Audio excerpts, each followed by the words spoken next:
Selamat berjumpa kembali dalam layanan audio Sahabat Seperjalanan. Hari ini adalah hari Kamis 4 Juni 2021. Tema renungan dan saat teduh kita dengan judul Mewahnya Kesederhanaan. Mewahnya Kesederhanaan. Firman Tuhan terambil dalam 1 Timotius pasal yang kedua, ayat yang ke-9 sampai dengan ke-10. Demikian bunyi firman Tuhan. Demikian juga hendaknya perempuan, hendaklah berdandan dengan pantas, dengan sopan dan sederhana. Rambutnya jangan berkepang-kepang, jangan memakai emas atau mutiara atau pakaian yang mahal-mahal, tetapi hendaklah ia berdandan dengan perbuatan baik, seperti yang layak bagi perempuan yang beribadah. Sahabat seperjalanan, saya mencoba untuk menjelaskan untuk laki-laki. Saya mencoba untuk mengganti beberapa poin khusus untuk laki-laki. Kalau ayat ini dipakai untuk lelaki, isinya kurang lebih seperti demikian. Demikianlah juga hendaknya lelaki, hendaklah hidup dengan pantas, dengan sopan dan sederhana. Kendaraannya jangan variasi macam-macam. Jangan memakai jaket, sepatu kulit buaya, dan lain-lain. Atau beli alat pancing, stick golf dengan yang mahal-mahal. Tetapi hendaklah ia berdandan dengan perbuatan baik, seperti yang layak bagi lelaki yang beribadah. Kurang lebih seperti itu. Mari kita berdoa. Bapa yang di dalam sorga, ya Tuhan, kami ingin belajar tentang mewahnya kesederhanaan. Bagaimana Allah mengajarkan kami hidup untuk pantas, untuk sopan, untuk sederhana, dan dandanan kami adalah perbuatan baik sebagai pribadi yang beribadah kepada Tuhan. Di dalam nama Tuhan Yesus kami berdoa. Amin. Shalom sahabat seperjalanan yang dikasihi Tuhan, mewahnya kesederhanaan. Sebetulnya kebahagiaan itu adalah murah. Kebahagiaan itu adalah mudah. Dan kebahagiaan itu sangat dekat dengan kita. Mengapa kebahagiaan itu menjadi jauh? Mengapa kebahagiaan itu menjadi mahal? Dan mengapa kebahagiaan itu menjadi sulit didapat? Karena kita menambahkan kebahagiaan itu dengan unsur-unsur yang dikatakan di dalam Alkitab.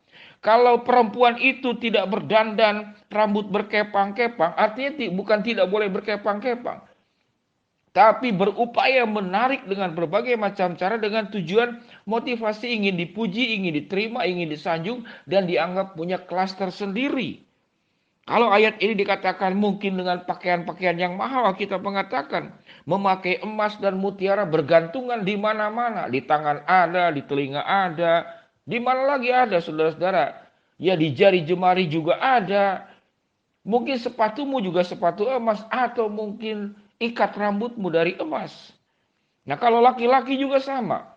Saya bertemu dengan seorang bapak, dia memvariasi motornya sedemikian rupa lalu berkata, "Pak Pendeta, saya baru sadar. Variasi motor yang saya pakai ini harganya saja hampir setengah dari harga motor yang dibeli. Padahal variasi itu tidak punya fungsi dan kegunaan. Secara fungsi untuk kendaraan itu tidak ada manfaat, malah melanggar. Knalpot diganti. Knalpot motor yang sudah didesain oleh penciptanya agar tidak punya kebisingan dibuat menjadi bising. Kurang lebih begitu.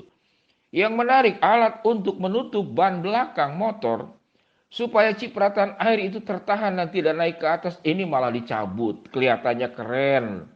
Karena itu ban motornya yang besar itu nampak kelihatan dari belakang keren. Yang menarik saya melihat setelah dicabut lalu hujan.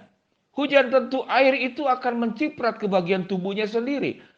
Lalu setelah dicabut hujan, dia juga tidak ingin terciprat oleh katakanlah kotoran yang ada di jalanan. Lalu dia pasang kembali dengan pakai kardus Indomie, kardus mie instan, diikat pakai tali rafia. Ya itulah manusia, sahabat seperjalanan yang dikasihi Tuhan. Membuat rumit. Karena mengapa? Karena orientasi hidupnya adalah bagaimana dipuji, bagaimana dianggap sebagai kelas-kelas sosial tertentu, penerimaan yang luar biasa. Sahabat seperjalanan, Allah sudah mengajarkan bahwa kesederhanaan adalah sebuah kehidupan yang memuliakan Allah. Kalau kita hidup secara berlebihan, memamerkan sesuatu dalam hidup kita, maka dampaknya itu akan buruk dan bisa mencelakakan kita. Mengapa demikian? Yang pertama, akan menimbulkan kecemburuan sosial. Istri saya, Ibu Helen, mengatakan anak Tuhan itu harus bisa pandai menangkap sinyal sosial. Apa itu sinyal sosial? Karena hidup kita tidak sendiri. Sewaktu kita menggunakan apa, kita memakai apa, kita kemudian makan sesuatu apa, di tempat mana, kita harus menangkap sinyal sosial. Tidak semua orang itu mengalami kelebihan-kelebihan, sementara mereka bertarung dengan kebutuhan primer, lalu kita bertarung untuk mencukupkan kebutuhan tersier. Kebutuhan-kebutuhan yang sebetulnya tidak perlu. Yang tidak perlu. Kalau ada kelebihan, maka biarlah kelebihan yang kita miliki itu dipakai secara bijaksana. Sahabat seperjalanan yang dikasihi Tuhan, efeknya apa? Kecemburuan sosial. Yang kedua, efeknya adalah meningkatkan, katakanlah, jumlah kejahatan. Jadi memancing orang itu untuk berbuat jahat kepada kita. Karena mereka pertama memang dorongan berbuat jahat itu karena kebutuhan membuat orang berbuat jahat. Ada ibu-ibu yang kemudian mencari susu di supermarket karena untuk bayinya. Karena itu dorongan kebutuhan. Kemudian yang paling utama adalah ini adalah perbuatan dosa yang tidak melanggar hukum. Tidak ada saudara-saudara Anda memakai emas di tangan Anda, di seluruh badan Anda, lalu kemudian ditangkap polisi, dianggap melanggar hukum. Tidak. Tapi itu perbuatan dosa yang tidak melanggar hukum. Yang dimana kita berada di hukum di Republik Indonesia ini. Tidak ada yang melarang. Tidak ada yang melarang Anda memakai mobil mewah. Tidak ada yang melarang Anda punya hal-hal tertentu. Namun tatkala itu adalah tujuannya untuk dipamerkan.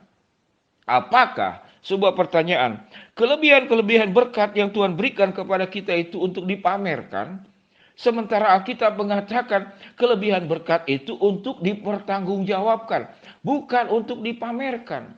Dipamerkan, maka waktu engkau memamerkan sesuatu kepada orang lain, maka engkau sedang menikmati kebahagiaan di atas kecemburuan. Menikmati kebahagiaan di atas iri hati orang lain. Menikmati kebahagiaan di atas penderitaan dan kesusahan orang lain.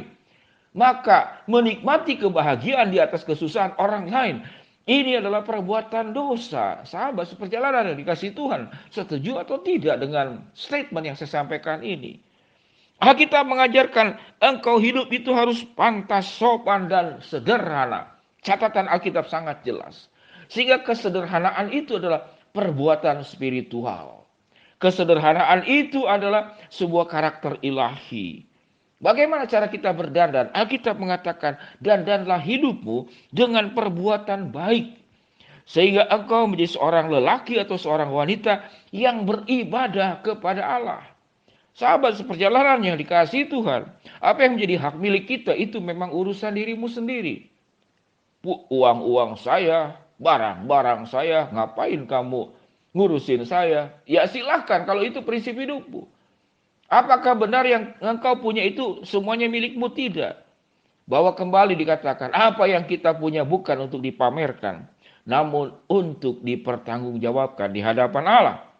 Sehingga orientasi hidup kita itu adalah pantas, sopan, sederhana, dan kita berdandan bukan dengan aksesori-aksesori tadi, namun dengan perbuatan baik dan menunjukkan sebagai pribadi yang beribadah kepada Allah. Sahabat seperjalanan yang dikasihi Tuhan, mewahnya kesederhanaan dan mewahnya kebahagiaan dengan cara hidup sederhana. Milikilah cara hidup yang sederhana. Kalau kita diberikan berkat kelebihan, itu bukan untuk dipamerkan, namun untuk dipertanggungjawabkan. Mari kita berdoa. Bapa yang di dalam surga, ya Tuhan, hamba-Mu berdoa buat sahabat seperjalanan yang sedang sakit di rumah sakit ataupun di rumah. Tuhan jamah, Tuhan sembuhkan.